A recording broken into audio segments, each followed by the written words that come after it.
चलिए भाई, I hope आपको सब कुछ अच्छा लग रहा होगा पढ़ने में। आज हम नया चैप्टर शुरू करने जा रहे हैं जिसका नाम है क्वालिटेटिव एनालिसिस। क्वालिटेटिव एनालिसिस को हम दूसरा नाम भी देते हैं एक, और वो होता है salt analysis.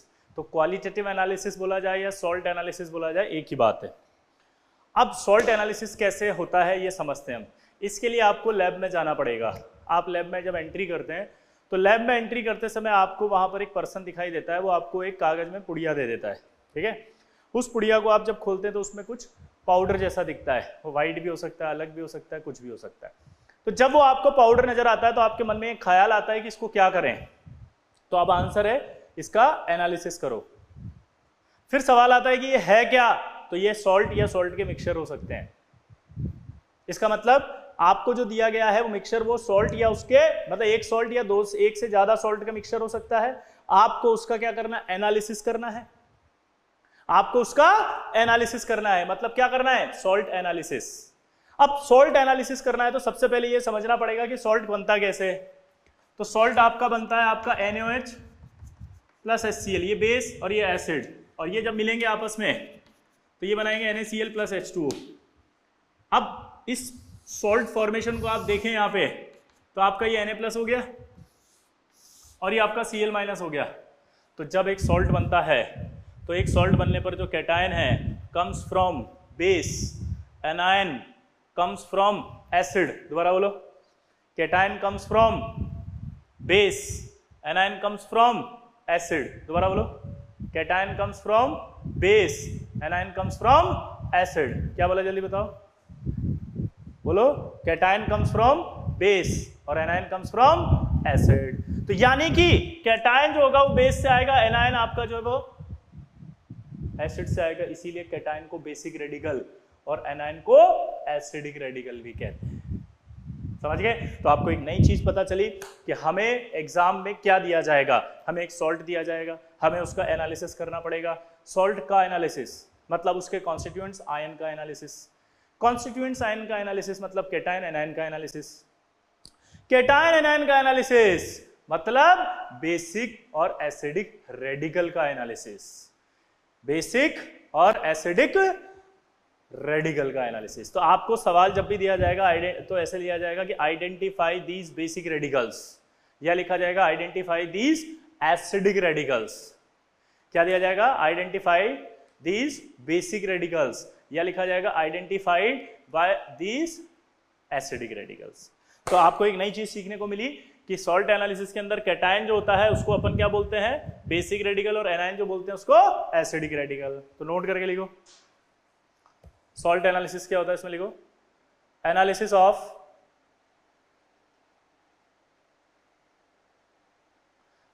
Of cation and anion, analysis of cation and anion from given mixture, analysis of cation and anion from given mixture is called salt analysis. Analysis of cation and anion from given mixture is called salt analysis. फिर given mixture क्या होता है, ये लिखो, mixture of 2 or more than 2 salts, mixture of 2 or more than 2 salts, ये आपका given mixture होगा। ठीक, नोट करके लिखो, cation and anion also called, cation and anion also called basic and acidic radical respectively. Cation and anion also called basic and acidic radical respectively because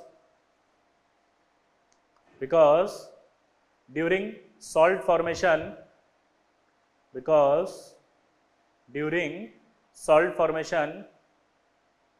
cation comes from base, and anion comes from acid. Cation comes from base and anion comes from acid.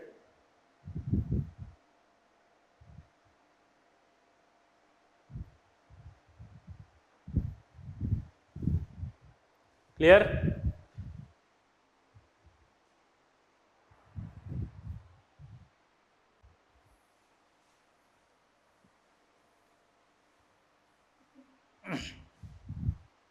Clear हो गया? आया ना? अब इधर देखो,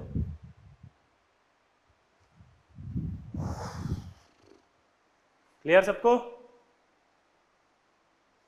अब हमें ये पता लग गया कि यार कैटायन और एनायन का एनालिसिस करना है, तो सवाल उठता है कि पहले किसका करें, कैटायन का पहले करें या एनायन का पहले करें? बहुत बड़ा डाउट है ये। कुछ बच्चे सोचते हैं कैटायन का पहले कर लो क्योंकि कैटायन पहले लिखा हुआ है फिर एनायन लिखा हुआ है। कुछ बच्चे कहेंगे अल्फाबेटिकल ऑर्डर से चलाओ, अल्फाबेटिकल ऑर्डर में एनायन पहले आता है, कैटायन बाद में आता है, तो इस हिसाब से आप पहले कैटायन का मत करो, पहले एनायन का करो। ये लॉजिक नहीं चलेंगे। लॉजिक क्या है वो समझाता हूं। पहला, analysis of anion performed first, analysis of anion performed first followed by cations. यानी पहले एनायन का टेस्ट आपको करना है, बाद में आप किस पर जाओगे? कैटायन पर। पहले किसका करना है टेस्ट बताओ? एनायन का। फिर किसका करना है? कैटायन का। बिकॉज क्यों करते हैं वो मैं बता रहा हूं।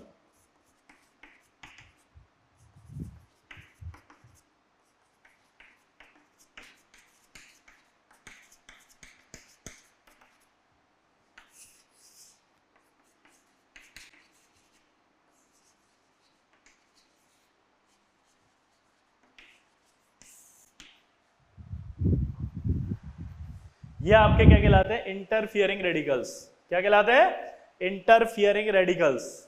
ठीक है, रेडिकल आपके वो वाले रेडिकल नहीं, ऑर्गेनिक वाले। ठीक है, रेडिकल्स भी कहते हैं हम। हमारे जो आयंस होते हैं ना जिनको हम टेस्ट करते हैं उनको हम रेडिकल्स भी बोलते हैं। तो ध्यान से सुनना, हमने बोला कि पहले किसका टेस्ट करें, तो आंसर था पहले एनायन का टेस्ट करें। किसका? एनायन का। हमने कहा कि पहले किसका टेस्ट करें, तो हमने कहा एनायन का टेस्ट पहले करो। क्लियर था? तो सवाल ये था कि एनायन का पहले क्यों करो, उसका रीजन है ये कुछ एनायंस होते हैं जो कैटायन के टेस्ट को इंटरफेयर करते हैं, जो कैटायन के टेस्ट को इंटरफेयर करते हैं। अब यहां पर आपको ये बिल्कुल नहीं समझना कि कैटायन के टेस्ट को कैसे इंटरफेयर करते हैं, किसको करेंगे, कैसे करेंगे, क्या होगा, कब, कुछ नहीं। बस इतना समझो कि अगर ये हुए तो कैटायन अपना टेस्ट नहीं दे सकते। तो यानी अगर आपने पहले कैटायन का टेस्ट किया तो कैटायन का टेस्ट गलत आएगा। इससे बेटर क्या है, पहले एनायन का कर लो।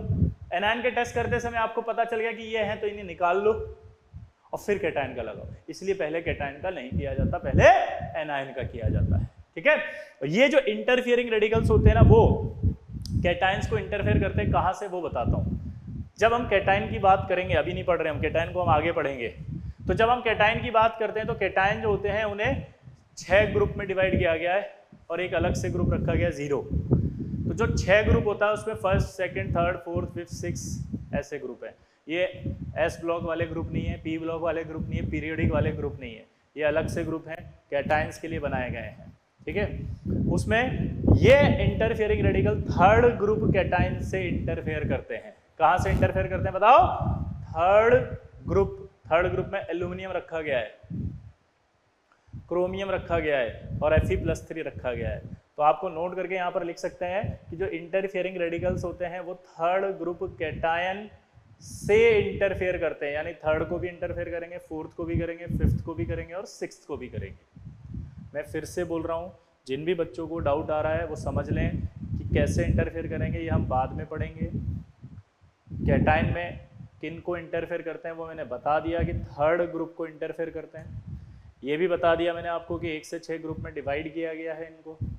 0 ग्रुप अलग से रखा गया है, 0 ग्रुप को इंटरफेयर नहीं करते, ये थर्ड, फोर्थ, फिफ्थ, सिक्स्थ को इंटरफेयर करते हैं। बस इतना समझ में आने के बाद अगर आपको मैं कहूँ कि पहले आप एनायन का टेस्ट लगाना चाहेंगे या कैटायन का, तो आई थिंक आप बहुत बुद्धिमानी का परिचय देते हुए कहेंगे कि यार पहले एनायन का टेस्ट कर लो और पता लगा लेते हैं कौन सी ये एनायन है कि नहीं है। अगर ये इंटरफियरिंग रेडिकल से तो इन्हें हटा लो पहले। क्लियर? तो अब आपका एक काम हो गया यहाँ पे कि सवाल कहाँ से आएगा। इंटीजर सवाल होगा सीधा और आपसे बोलेगा इंटरफियरिंग रेडिकल कौन से होते हैं बताओ। तो आपको इंटरफियरिंग रेडिकल याद रखने हैं। क्लियर? क्या बोला? जल्दी बोलो। इंटरफियरिंग रेडिकल कौन कौन से हुए? Fluoride, oxalate, borate, phosphate, arsenate और सिलिकेट। इनके नाम भी लिख सकते हैं आप चाहो तो। इसको बोलते हैं हम फ्लोराइड, इसको बोलते हैं ऑक्सलेट, इसको बोलते हैं बोरेट, इसको बोलते हैं फॉस्फेट, इसको बोलते हैं आर्सेनेट और इसको बोलते हैं सिलिकेट। दोबारा बोलो। Fluoride, oxalate, borate, phosphate, arsenate और सिलिकेट।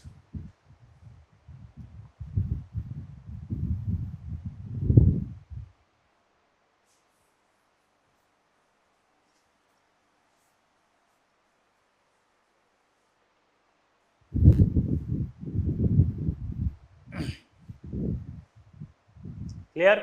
तो अब हमें पता लग गया कि एनायन का टेस्ट पहले परफॉर्म करते हैं, कैटायन का टेस्ट बाद में परफॉर्म करते हैं। क्या बोला जल्दी बताओ? पहले किसका करते हैं? एनायन का करते हैं, फिर कैटायन का करते हैं। क्लियर सबको? आया ना? तो पहले किसका करते हैं? कैटायन का करते हैं और फिर एनायन का करते हैं। क्लियर? अब बात आती है कि एनायन का जो टेस्ट आप करोगे तो कैसे करोगे? तो सुनो, क्लासिफिकेशन ऑफ एनायन जो होता है वो सिस्टमेटिक नहीं होता एज दैट ऑफ कैटायन। जैसे कैटायन का मैंने सिस्टमेटिक क्लासिफिकेशन बताया आपको कि यार ये ग्रुप में डिवाइड किए गए हैं 1 to 6, ऐसे कोई ग्रुप में डिवाइड नहीं किया गया इनको। ठीक है, तो नोट करके क्या लिख रहे हैं अपन?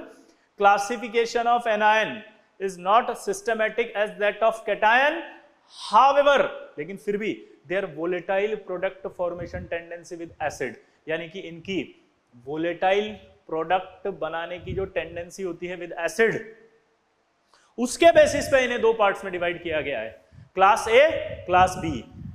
जल्दी बताओ, वोलेटाइल प्रोडक्ट फॉर्मेशन टेंडेंसी के बेसिस पे, क्या बोला जल्दी बताओ मैंने? वोलेटाइल प्रोडक्ट फॉर्मेशन टेंडेंसी के बेसिस पे, वोलेटाइल प्रोडक्ट फॉर्मेशन टेंडेंसी के बेसिस पे इन्हें दो क्लास में डिवाइड किया गया, क्लास ए और क्लास बी। क्लास ए में उन्हें रखा गया जो वोलेटाइल प्रोडक्ट बनाएंगे विद एसिड, क्लास बी में उन्हें रखा गया जो वोलेटाइल प्रोडक्ट नहीं बनाएंगे विद एसिड। क्लियर? तो नोट करके लिखो, classification of anion is not systematic, classification of anion is not systematic as that of cation, however their volatile product formation tendency with acid, however their volatile product formation tendency with acid, however their volatile product formation tendency with acid, they are classified into two class, they are classified into two class, class A और class B, class A, class B. ठीक है, class A के लिए लिखो volatile product, volatile product formation tendency with acid,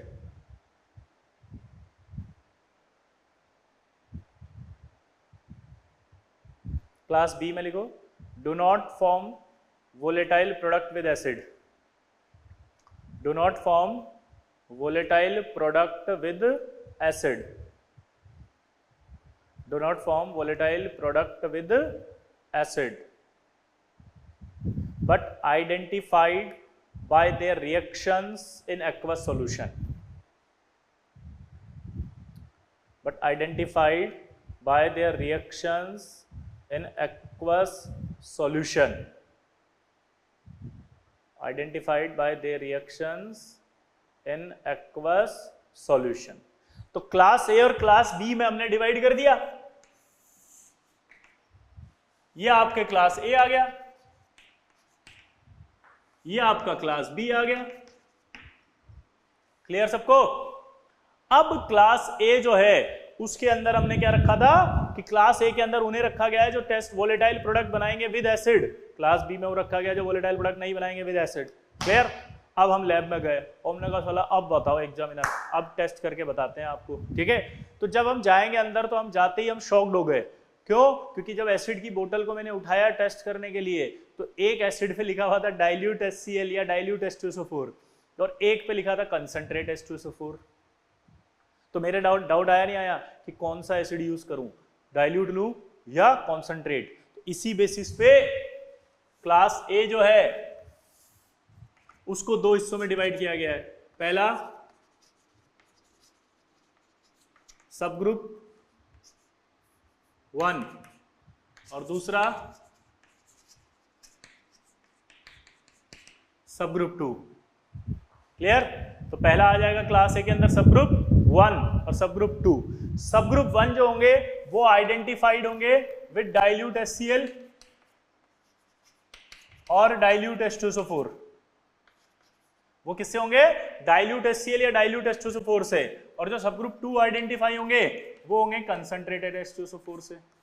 ठीक है, अब कौन कौन से रखे गए वो देखो आप।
इन सबके नाम याद होने चाहिए आपको। पहला कार्बोनेट, दूसरा बाइकार्बोनेट, तीसरा सल्फाइड, चौथा बाइसल्फाइड, पांचवा सल्फाइड, छठा थायोसल्फेट, एसीटेट और ये नाइट्राइट। ठीक है, अब अगर हम बात करते हैं यहां पर, तो यहां रखे गए आपका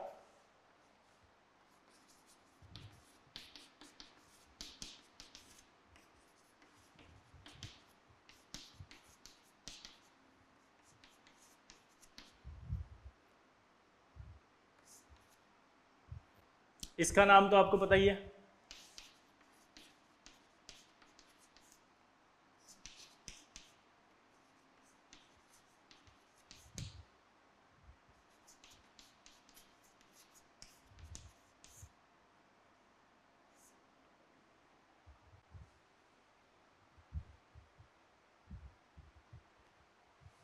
इसका नाम तो आपको पता ही है क्लोराइड, इसका नाम भी पता है आपको ब्रोमाइड, आयोडाइड, फ्लोराइड, इसका नाम आएगा बोरेट, इसका नाम आता है ऑक्सलेट, इसका नाम आता है नाइट्रेट।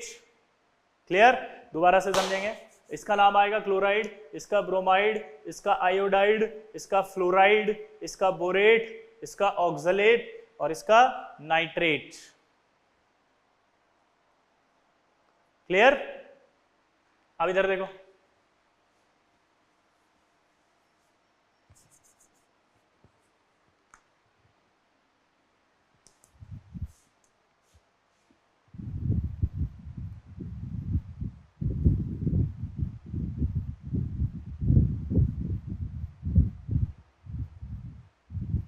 इसका नाम आपको पता है कार्बोनेट, इसका बाइकार्बोनेट, इसका सल्फाइड, इस सल्फाइट है, सॉरी गलत लिख दिया मैंने, sorry sorry sorry sorry, sulphite, इसका नाम होता है बाइसल्फाइट, इसका नाम होता है सल्फाइड, इसका नाम है थायोसल्फेट, इसका नाम है एसीटेट और इसका नाम है नाइट्राइट।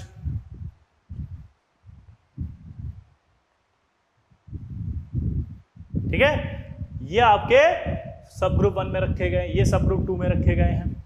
अब ध्यान से सुनना, अगर आपसे सवाल पूछा जाए कि ऐसे कौन से आयन से, 4 ऑप्शन देके पूछेगा कौन से आयन से जो डाइल्यूट H2SO4 से आइडेंटिफाई होंगे, तो आपको ये याद होने चाहिए ये सब डाइल्यूट से आइडेंटिफाई होते हैं।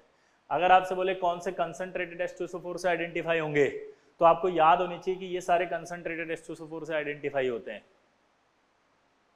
ठीक है, अब इनको याद करना है, तो इनको दो दो के हिस्सों में याद करो। सब ग्रुप 1 में कार्बोनेट और बाइकार्बोनेट है, याद हो गया। फिर सल्फाइड बाइसल्फाइड है, ये भी याद हो गया। सल्फाइड और थायोसल्फेट है, क्या बोला मैंने, सल्फाइड और थायोसल्फेट है, ये भी याद हो गया। और ये आपका एसीटेट और नाइट्राइट है, ये भी याद हो गया, आया ना। ये आपके क्या हुआ, carbonate by carbonate, sulphide by sulphide, sulphide thiosulphate, acetate और नाइट्राइट।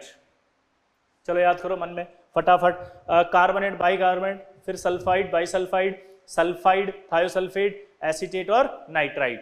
ठीक, इधर आओ, इसको ऐसे याद रखो, 4 halogen, 4 halogen BCN, 4 halogen BCN, BCN, 4 halogen BCN मतलब borate oxalate nitrate, borate oxalate nitrate. तो 4 halogen BCN, 4 halogen BCN, 4 halogen BCN मतलब 4 हेलोजन आएंगे, बोरेट आएगा, ऑक्सलेट आएगा और नाइट्रेट आएगा, बोरेट आएगा, ऑक्सलेट आएगा और नाइट्रेट आएगा। तो 4 हेलोजन BCN, क्लियर। अब इधर देखो, यहां पर एक डाउट आएगा आपको कि ये NO2 है और ये NO3 है, मैं कंफ्यूज हो जाऊंगा 4 हेलोजन BCN में कि N आप बोल रहे हो तो N NO2 माइनस था या NO3 माइनस, भूल गया, कोई टेंशन मत लेंगे, इसका की पॉइंट आएगा, आपका आंसर देके जाएगा, आपको बिना टेंशन के कर जाएगा। पूछो कैसे, पहले कौन लिखा है, ये देखना था, बाद में देखना था, पहले 2 आता है कि पहले 3 आता है, पहले 2 आता है ना, तो 2 वाला इधर है, 3 वाला इधर है, पहले ये है फिर वो है, तो 2 वाला पहले फिर बाद में, यानी सब ग्रुप 1 में 2 वाला रखा गया, सब ग्रुप 2 में 3 वाला रखा गया। दूसरा, अगर आप ध्यान देते हैं इधर तो आपको क्या पता चलेगा, यहां पर देखो 4 हेलोजन BCN, BCN में नाम बोलो, बोरेट, ऑक्सलेट और नाइट्रेट, तो यहाँ 8 तो यहाँ भी 8 वाला ही आएगा, और 8 वाला होता है NO3 माइनस, लॉजिक से भी देख लें, 8 तो अगला भी क्या आएगा 8, तो आपको कंफर्म हो जाएगा कि यहाँ NO3 माइनस रखा गया है। ठीक है, अब ये डाइल्यूट एसिड के साथ वोलेटाइल प्रोडक्ट बनाते हैं, तो यहां पर आपको जैसे ही आपने एसिड डाला, ये में H+ मतलब यहां पर एक सिंबल है, ये इसका मीनिंग है कि टेस्ट ट्यूब में आपने एसिड डाल दिया तो कौन सी गैस निकलेगी, CO2। यहां पर भी जब आप एसिड डालेंगे तो कौन सी गैस निकलेगी, CO2। यहां भी आप जब कौन सी गैस निकलेगी, SO2। यहां जब आप एसिड डालेंगे तो कौन सी गैस निकलेगी, SO2। यहां जब आप H+ डालेंगे तो कौन सी गैस निकलेगी, H2S। यहां जब आप डालेंगे तो ये मिलेगा सल्फर प्लस SO2, और सल्फर की येलो, ये मैं बाद में लिखा दूंगा अलग से। इसमें जब आप डालेंगे तो आपका आएगा एसिटिक एसिड, और जब आप इसमें डालोगे तो आपका ये NO2 की ब्राउन फ्यूम्स क्या निकलेगी, NO2 की ब्राउन फ्यूम्स। ये निकलेगा नहीं, ये नीचे आएगा, PPT है ये। तो गैसेस जो निकली वो देखो आप, यहाँ CO2 निकली, CO2 निकली, SO2 निकली, SO2 निकली, H2S निकला, SO2 निकला, एसिटिक एसिड निकला और NO2 माइनस निकला, NO2 गैस निकली। क्लियर। जब आप यहां पर आप एसिड डालेंगे तो यहां क्या निकला, HCl निकला, यहां आप एसिड डालेंगे तो HBr निकला।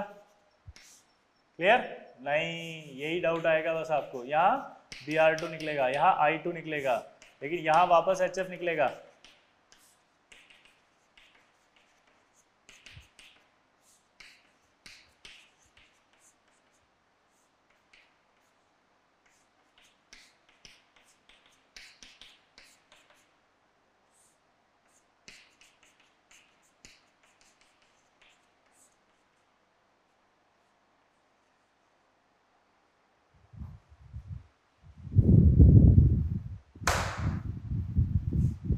CO2 निकली, कार्बोनेट अगर हो और उसमें आपने डाइल्यूट HCl डाल दिया तो आपसे रिएक्शन पूछेगा what happened when carbonate react with dilute HCl, तो आप तुरंत बोलोगे खट से CO2 gas evolved, by carbonate with dilute HCl CO2 gas evolved, by sulphide SO2 gas evolved, sulphide SO2, sulphide H2S, acetate acidic acid. तो ये सब आपको याद रखना है, ये चार्ट आपको आज जाके घर पे होमवर्क है, सबसे पहले इसको लर्न कर लेना। क्या बोला जल्दी बताओ, आज जाकर के आपको ये सब लर्न करना है अच्छे से। क्लियर। अब इधर देखो, Cl minus HCl, Br minus Br2। अब यहाँ डाउट आएगा, Cl माइनस में जब आपने एसिड डाला, अच्छा एसिड कौन सा डाला, कंसंट्रेटेड H2SO4। एसिड कौन सा डाल रहे हो बताओ, कंसंट्रेटेड H2SO4। एसिड कौन सा डाल रहे हो बताओ, कंसंट्रेटेड H2SO4। तो जब Cl माइनस में आपने कंसंट्रेटेड H2SO4 डाला तो क्या निकला HCl, लेकिन जब I माइनस में डाल रहे हो तो क्या लिख रहा है I2, Br माइनस से डाला तो क्या निकल रहा है Br2, F माइनस से दे रहे हो तो HF। ये मैं आपको बाद में समझाऊंगा कि क्यों ऐसा हो रहा है कि F माइनस से तो HF बन रहा है, Br माइनस से Br2 बन रहा है, Cl माइनस से HCl बन रहा है और I माइनस से I2 बन रहा है। ऐसा क्यों हो रहा है ये हम बाद में पढ़ेंगे, यही तो पढ़ना है अभी, है ना। तो आप इसको होल्ड पे ही रखेंगे अभी, है ना। अभी आपको ये सब अच्छे से लर्न करना है क्योंकि दिस इज द बेसिक्स, यही पढ़ना है मतलब आगे। अगर ये दिमाग में नहीं उतरेगा तो आपको पता ही नहीं चलेगा आपको पढ़ना क्या है।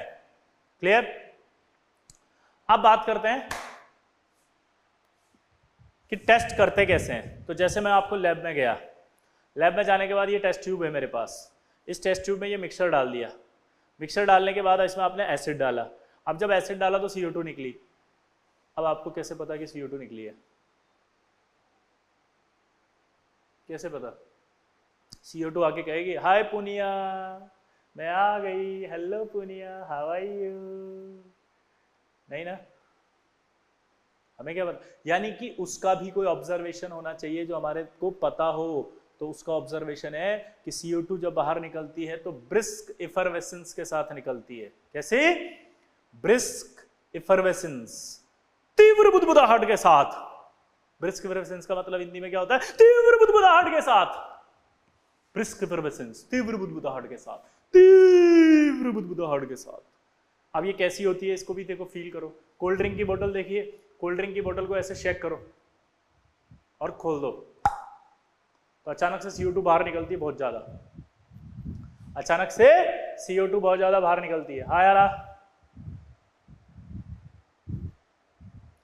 अचानक से CO2 जो है वो बहुत ज्यादा बाहर निकलती है। तो अगर अचानक से CO2 बहुत ज्यादा बाहर निकलेगी तो आप सोचो क्या होगा। वो जो बबलिंग करती हुई निकलती है ऐसे, उसी को कहते हैं ब्रिस्क इफरवेसेंस, उसी को कहते हैं तीव्र बुदबुदाहट, उसी को क्या कहते हैं? ब्रिस्क इफरवेसेंस, और उसी को क्या कहते हैं? तीव्र बुदबुदाहट। क्लियर? तो ये CO2 होती है ब्रिस्क इफरवेसेंस। SO2, SO2 का ऑब्जर्वेशन लिखना, suffocating smell of burning sulphur. मर गया। कैसी होती है? Suffocating smell of burning sulphur या पंजेंट स्मेल, दो लिखना इसके नाम। Suffocating smell of burning sulphur मतलब समझना, कभी रास्ते में टायर जलते हुए देखा है? टायर, जब टायर जलाते हैं तो उससे जो धुआं निकलता है, उससे जो स्मेल होती है वो वैसी स्मेल को कहते हैं अपन suffocating smell of burning sulphur, क्योंकि टायर में सल्फर होता है, वल्केनाइज्ड सल्फर पाया जाता है उसमें। क्लियर? अगला देखो, अगले बात करें अपन किसकी? H2S। H2S का ऑब्जर्वेशन होता है रोटन एग स्मेल, यानी कि सड़े हुए अंडे जैसी स्मेल। कैसी होती है वो बताओ? Rotten egg smell.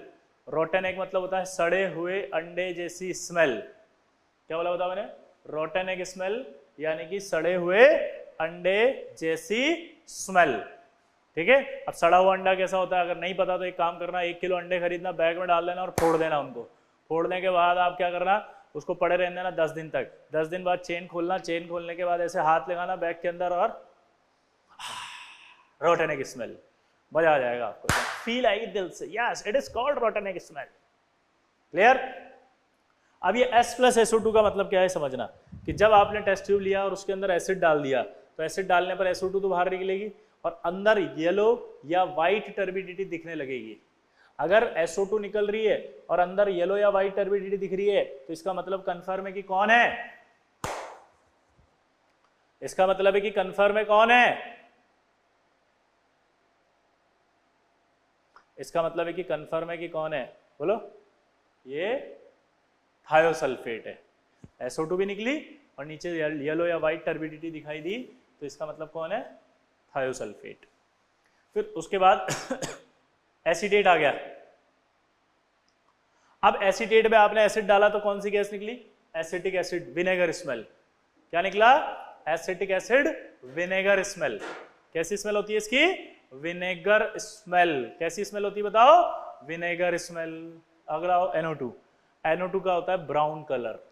ठीक है, कैसा होता है? Brown colour. तो उसको आइडेंटिफाई कैसे करते हैं कि जब आपने एसिड डाला और एक गैस निकली कलरफुल ब्राउन, तो इसका मतलब NO2 था, बाकी सारी कलरलेस थी। ये सब कलरलेस गैसें हैं, ये सिर्फ एक है आपके ब्राउन। तो पहला सवाल, फर्स्ट सब ग्रुप में कौन सा ऐसा आयन है जिसकी गैस कलरफुल होती है? तो आंसर टिक करो, NO2 माइनस। ठीक है। दूसरा सवाल, 4 ऑप्शन देके कौन सी गैस कलरफुल है? CO2, SO2, H2S और NO2। बताओ, NO2।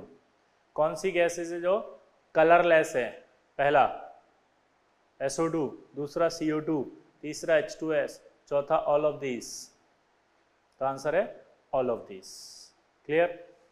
हमारे यहाँ व्हाइट अगर कभी आ गया तो व्हाइट को भी कलरलेस बोलना है। दोबारा बोलो, हमारे यहाँ अगर कभी व्हाइट आ गया तो उस व्हाइट को भी क्या बोलना है? कलरलेस। और व्हाइट एक ही बात होगी। कलरलेस और व्हाइट दोनों क्या मानेंगे? एक ही बात मानेंगे। क्लियर? अब इधर देखो, Cl माइनस से आपका HCl बना, HCl का ऑब्जर्वेशन लिखो, व्हाइट फ्यूम्स। क्या? White fumes. क्या लिखा इसमें? White fumes. Br2 जो व्हाइट फ्यूम्स के अलावा एक और लिखो, पंजेंट स्मेल। पंजेंट स्मेल, इसका आइडेंटिफिकेशन, पंजेंट स्मेल। और एक और बात, अगर आप HCl जो निकल रही है उसके पास ही अमोनिया सॉल्यूशन ले आए, सॉल्ट में जब भी NH4OH लिखा हो तो NH4OH का मतलब होता है अमोनिया प्लस वाटर, यानी अमोनिया सॉल्यूशन। अरे ये ले आओगे तो ये HCl से रिएक्ट करके NH4Cl बना देगा और NH4Cl की व्हाइट फ्यूम्स आएगी। लेकिन व्हाइट फ्यूम्स इस बार कैसी होगी? डेंस।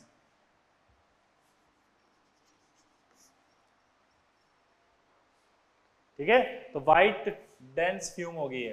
क्लियर? HCl की जो फ्यूम्स होगी वो कैसी होंगी? बोलो, व्हाइट फ्यूम्स। अब ये अगर HCl बाहर निकल रहा है और अगर HCl बाहर निकलने पर आप क्या है, एक ग्लास की रॉड को अमोनिया सॉल्यूशन में डुबो के यहाँ रखा देते हो, तो यहाँ लगाते इससे रिएक्ट करेगी ये तुरंत, और इससे रिएक्ट करने के बाद जो है वो क्या बाहर निकलेगी? बोलो, क्या बाहर निकलेगी? तुरंत बाहर निकलेगी क्या? White dense fume,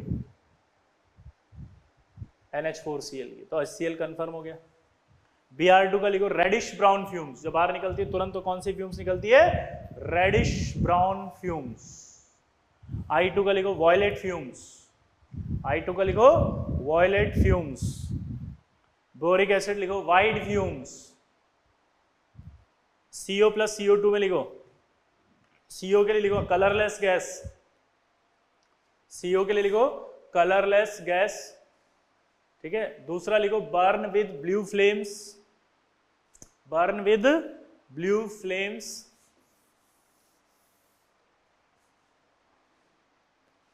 burn with blue flames.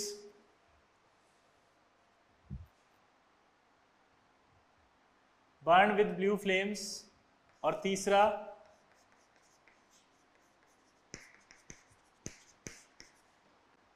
ये जब रिएक्ट करेगा इससे तो इसको रिड्यूस करेगा पैलेडियम में, और इस पैलेडियम का ब्लैक प्रेसिपिटेट आएगा। ये ठीक है। यानी कि अगर CO को पैलेडियम PdCl2 के सॉल्यूशन से पास करो तो पैलेडियम का ब्लैक पीपीटी आता है। तो इससे भी पता लगता है कि वो गैस कंफर्म है कि CO है। तो 3 तरह से आप देख सकते हैं। CO का ऑब्जर्वेशन, पहला तो कलरलेस है तो इससे आइडेंटिफाई नहीं होगी। दूसरा है बर्न विद ब्लू फ्लेम्स, तो अगर आप आगे ऊपर लाओगे तब ब्लू फ्लेम्स की फॉर्म में जलेगी। ठीक है। तीसरा सबसे इंपॉर्टेंट और सबसे ऑथेंटिक है कि PdCl2 सॉल्यूशन में से CO को पास कर दो, तो पैलेडियम का अगर ब्लैक पीपीटी दिखता है तो कंफर्म है यहाँ पर कि क्या है? क्या है? CO। अब इधर आओ, नाइट्रेट में भी कौन सी गैस निकल रही है? NO2। NO2 की कौन सी फ्यूम्स कलर होगा? Brown fumes. कौन सी? Brown fumes. तो इनकी भी ऑब्जर्वेशन लिख ली। क्लास B के अंदर जो रखे गए हैं वो देखो। अब क्लास B के अंदर भी वही सब ग्रुप 1,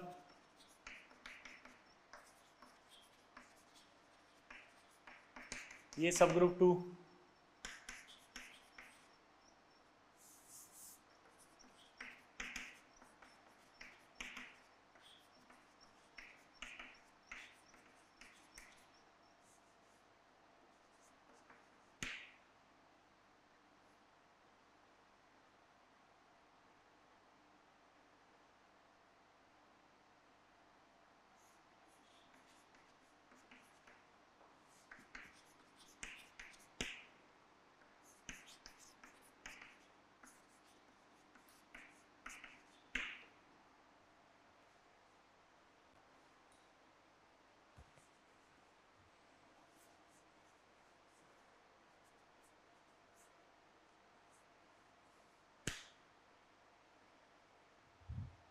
ये सल्फेट है, ये फॉस्फेट है, ये आर्सिनेट है, आर्सिनाइट और एक क्रोमेट। चलो बोलो दोबारा से, ये क्या है?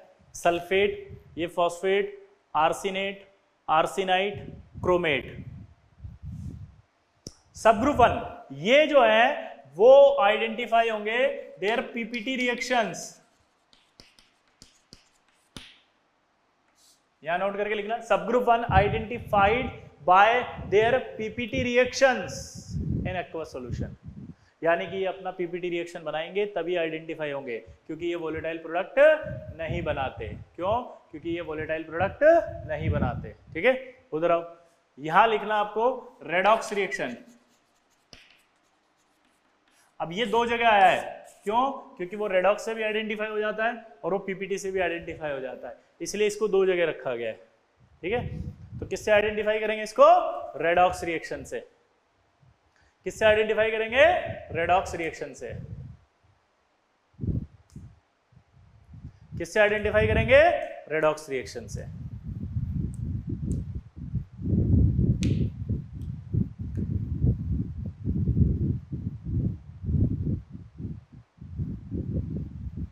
अब जो सवाल पूछेगा आपसे कि आपको 4 ऑप्शन देके पूछेगा कि बताओ कौन सा ऐसा आयन है जो कंसंट्रेटेड H2SO4 से अफेक्टेड नहीं हो रहा है, तो आप जब भी ऐसा सवाल हो तो आप कंफ्यूज हो जाते हो, साला कैसे करो इसको यार। तो दिमाग लगाओ, कंसंट्रेटेड H2SO4 से अफेक्ट होने वाले आयन्स ये हैं, ये नहीं है, क्योंकि ये किसी भी एसिड से अफेक्टेड नहीं है।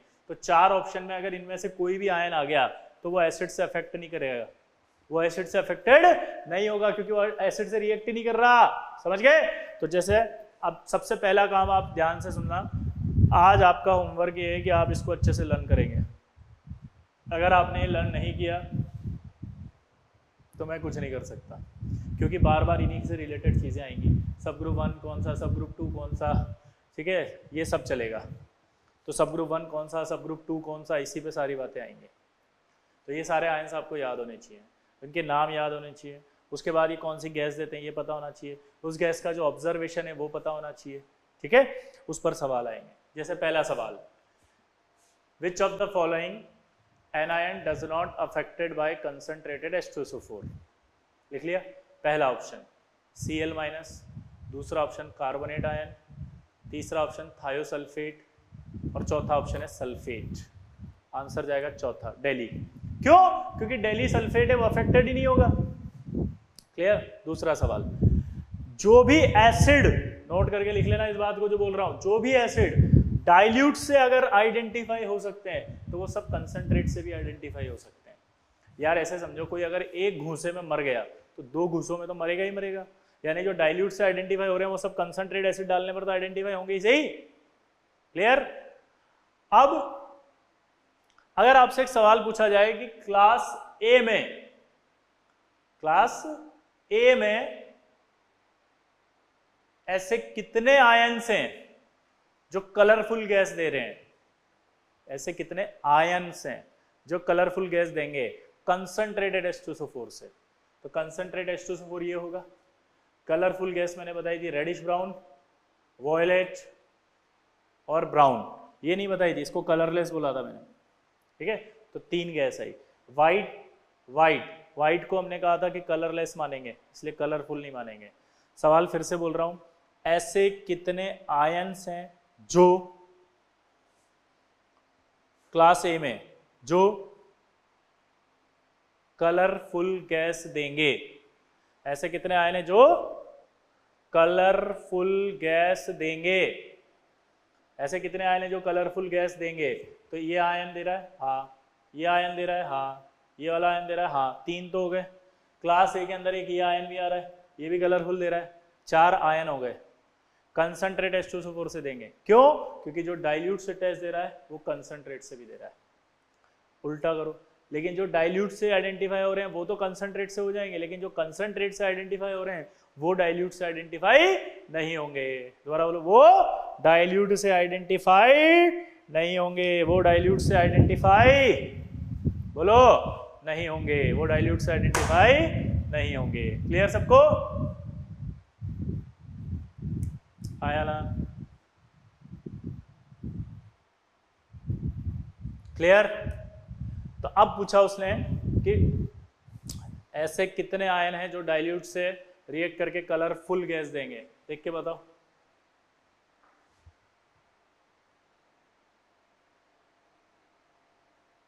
एक, क्योंकि ये सब तो कंसंट्रेट से देंगे, ठीक है। अगला, ऐसी कितनी गैसें, कलरफुल गैसें होंगी जो कंसंट्रेटेड H2SO4 से रिएक्ट करेंगी, सॉरी, क्लास ए के एनायंस का कंसंट्रेट H2SO4 से रिएक्शन करवाने पर, दोबारा बोलो, क्लास ए का कंसंट्रेटेड H2SO4 से रिएक्शन करवाने पर,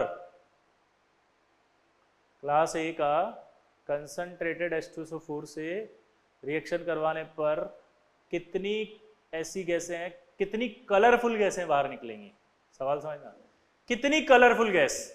तो एक कलरफुल ये रही, एक कलरफुल ये रही, एक कलरफुल ये रही, और एक ये रही, लेकिन ये तो कॉमन ही है, तो गैसें तो 3 ही निकलेगी, NO2, Br2, आयन कितने थे? 4, गैसें कितनी है? 3। सवाल समझना अच्छे से, ऐसे कितने आयन्स हैं जो कंसंट्रेट H2SO4 से रिएक्ट करके कलरफुल गैस देंगे? ऐसे कितने आयन हैं जो कंसंट्रेटेड H2SO4 से रिएक्ट करके कलरफुल गैस देंगे? बताओ। आयन 4 हैं, 1 2 3 4, गैसें कितनी हैं? 3, क्योंकि ये और ये तो सेम है।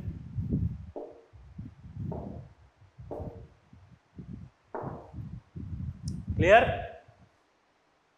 चलो अब एक सवाल, जब आप यहां पर सब ग्रुप में कंसंट्रेट H2SO4 डालेंगे तो आपके एक तो NO2 निकलेगी ब्राउन फ्यूम्स और एक Br2 निकलेगी रेडिश ब्राउन फ्यूम्स। तो ब्राउन फ्यूम्स और रेडिश ब्राउन फ्यूम्स में आप कलर को ढंग से नहीं आइडेंटिफाई कर पाएंगे, तो आप कंफ्यूज हो जाएंगे।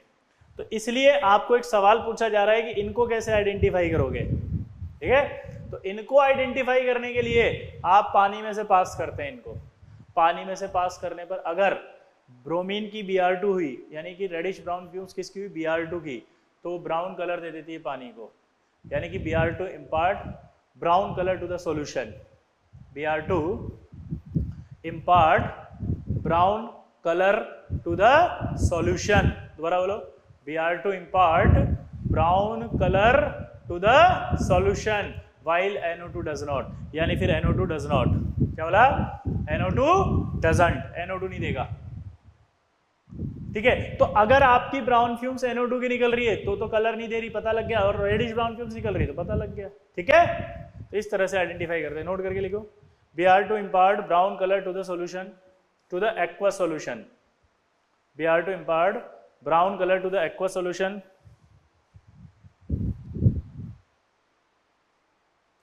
Br2 impart brown color to the aqueous solution while NO2 doesn't.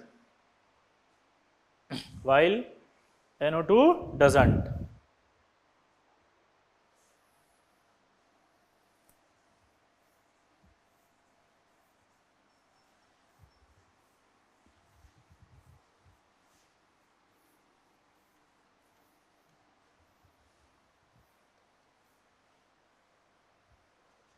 लिखो, एक सवाल लिखो, which of the following anion is identified by their precipitate reaction as well as their redox reaction? Which of the following anion is identified by their precipitate reaction as well as redox reaction? First option, देखो, sulfate. Second option, sulfide. Third option MnO4 minus, और fourth option chromate. Answer बताओ, सोचो। तो इसका answer आएगा chromate, Delhi.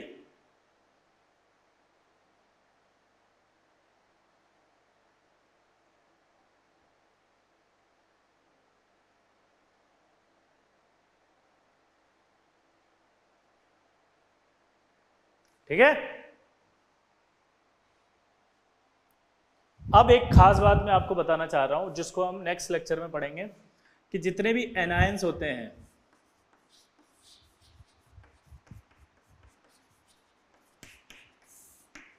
जितने भी anion, वो सब आइडेंटिफाइड किए जाते हैं सोडा एक्सट्रैक्ट सॉल्यूशन से, एक्सेप्ट कार्बोनेट एंड बाइकार्बोनेट।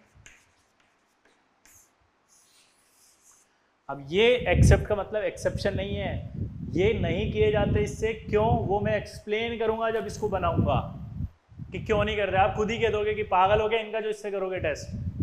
ठीक है, ये एक्सेप्ट का मतलब नहीं है एक्सेप्शन आ गया लर्न करना है, नहीं नहीं नहीं नहीं, इसका लॉजिक आएगा कि क्यों। ठीक है, तो नोट करके लिखा, अगला लिखो, all the cations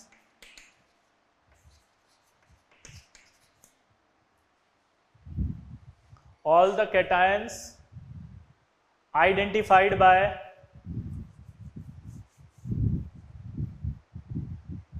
all the